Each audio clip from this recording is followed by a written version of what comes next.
পরপর যখন গেমে ঢুকি ফ্রেন্ড লিস্টে থাকা সব ভাই ব্রাদার হুলস্থুল ইনভাইট করতে থাকে, কিন্তু আমি আফসোস কারো গ্রুপেই চাইতে পারি না।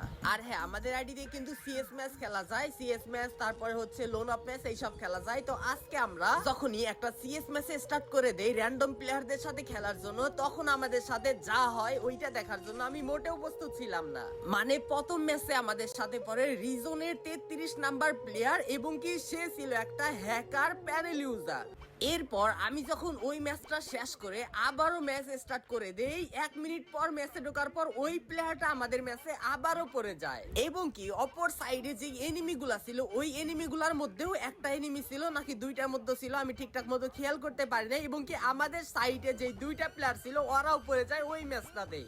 শুধু তাই নয়, এক ম্যাচ দুই ম্যাচ খেলার পর আমি যখন আবারও স্লোতে ম্যাচ মেকিং করার জন্য ম্যাচ স্টার্ট করে দেই, আমাদের ম্যাচে পড়ে যায় রিজনের টপ 2 তে থাকা আরেক হ্যাকার প্যানেল ইউজার। ভাই এই সব দেখার পর আমার মনে